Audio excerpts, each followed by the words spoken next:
اللہ تعالیٰ علیہ وسلم کس بات کی کمی ہے آقا تیری گلی میں دنیا تیری گلی میں عقبہ حضرات گرامی نبی کریم صلی اللہ تعالیٰ علیہ وسلم اللہ کی ایک رحمت ہے اور ہمیں اللہ سے اور اس کی رحمت سے امید لگا کر رہنا چاہیے کیونکہ ہمیں اس رحمت واحدہ سے سب کچھ ملا اور سب کچھ ملتا آئے گا.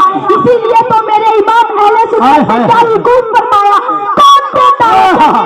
چاہیے دینے والا ہے سچا ہمارا نبی حضرات گرامی نبی کریم صلی اللہ تعالیٰ علیہ وسلم ایک رحمت مجسم ہے اور ان کی تعلیم بھی رحمت ہے. آج کل ہر جگہ جنگ و جدال قتل و قتال خون ریزی ہے یہ سب عام ہے. میرا دعویٰ ہے اگر ہم نبی کریم صلی اللہ تعالیٰ علیہ وسلم کی حدیث پر عمل کر لیں اور حدیث اور ارشاد پاک پر عمل کر لے تو یہ سب خرابیاں دور ہو جائیں گی. جیسے صرف ایک چھوٹی سی مثال کو لے لیجئے. میرے نبی کریم صلی اللہ تعالیٰ علیہ وسلم قرآن مجید کا ارشاد فرماتے ہیں. میرے نبی کریم صلی اللہ تعالیٰ علیہ وسلم اپنے حدیث پاک میں ارشاد فرماتے ہیں افشوا السلام یعنی اے لوگوں اپنے درمیان میں سلام کر لو. اس سے جب ہم آپس میں ملے تو ایک کہے السلام علیکم اور دوسرا کہے وعلیکم السلام ورحمۃ اللہ وبرکاتہ. یہ کتنی اچھی تعلیم ہے نا. یقیناً تعلیم رحمت ہے. یہ جملہ تو بہت چھوٹا سا ہے مگر اس میں امن و امان صحت و سلامتی کا بہت بڑا ہاتھ موجود ہے. جیسے ایک بھائی دوسرا بھائی اپنے بھائی سے کہے میں تیری دنیا آخرت جان و مال عزت و آبرو کی حرمت تسلیم کرتا ہوں اور دوسرا جواب دینے والا بھائی بھی یہی کہے گا میں تیری جان و مال عزت و آبرو دنیا و آخرت کی خیر چاہتا ہوں. گویا السلام علیکم اور وعلیکم السلام سے دو آدمیوں میں آپس میں رہنے کا معاہدہ ہوتا ہے اور اس معاہدے کو پکا کرنے کے لیے وہ ہاتھ ملا کر یعنی مصافحہ کر کر اس معاہدے کو پکا کر لیتے ہیں. گویا ساری زندگی اس سے ہم میں امن و امان کے ساتھ رہنے کی فضا پیدا ہو جاتی ہے.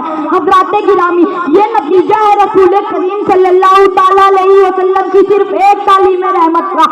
اگر کسی پر صحیح معنوں سے عمل کر لیا جائے تو روزمرہ کی جنگ و جدال قتل و قتال خون ریزی اس سب سے نجات مل جائے گی. مگر افسوس ہم نے تو رسول اللہ صلی اللہ تعالیٰ علیہ وسلم کی تعلیم کو بھلا دیا ہے اور فیشن کی رخ میں بھٹک کر سلام کرنے کا انداز بدل ڈالا. حضرات گرامی وقت کی کمی کی پیش نظر میں اپنی گفتگو کو یہیں ختم کر رہا ہوں. اگر زندگی نے ساتھ دیا تو پھر اس سلسلے میں تفصیلی گفتگو ہوگی. ابھی میں صرف اتنا عرض کرنا مناسب سمجھتا ہوں کہ رسول اللہ صلی اللہ تعالیٰ علیہ وسلم کی تعلیم کو اپنا لیا جائے کیونکہ اسی میں امن و امان صحت و سلامتی ہے. اسی لیے کسی نے چاہیے خوب فرمایا دونوں عالم میں تجھے مطلوب گر آرام ہے ان کا دامن تھام لو جن کا محمد نام ہے. الذین یعلمون والذین لا یعلمون. اس آیت کریمہ کا مطلب یہ ہے کہ ایک پڑھا لکھا آدمی اور ایک ان پڑھ برابر نہیں ہو سکتا. حضرات گرامی آپ نے غوث پاک رضی اللہ تعالیٰ عنہ کا واقعہ تو ضرور سنا ہوگا. جب ان کی ماں ان کو مدرسے لے گئی تو استاد نے کہا بیٹا پڑھو بسم اللہ الرحمن الرحیم. تو غوث پاک رضی اللہ تعالیٰ عنہ ارشاد فرماتے ہیں میرا سبق یہاں نہیں بلکہ میرا سبق 15ویں پارے میں چل رہا ہے. استاد نے حیرت سے کہا بیٹا اتنا کب یاد کر لیا؟ غوث پاک رضی اللہ تعالیٰ عنہ نے ارشاد فرمایا میری ماں 15 پارے کی حافظ ہے اور جب میں اپنی ماں کے شکم میں تھا تو میری ماں 15 پارے کی تلاوت کرتی تھی.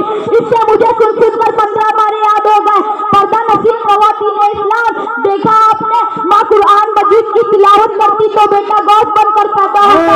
اگر ہم بھی علم پہ عمل کر لے اور قرآن مجید کی تلاوت کرے تو ہمارا بیٹا گوشت تو نہیں بن سکتا بلکہ گوشت غلام گوشت خواجہ تو ضرور بن سکتا ہے. اللہ تعالیٰ ہم تمامی حضرات کو علم سیکھنے اور اس پر چلنے کی توفیق عطا فرمائے اور ساتھ ساتھ ہی اہل سنت و جماعت پر قائم دائم رکھے. آمین یا رب العالمین.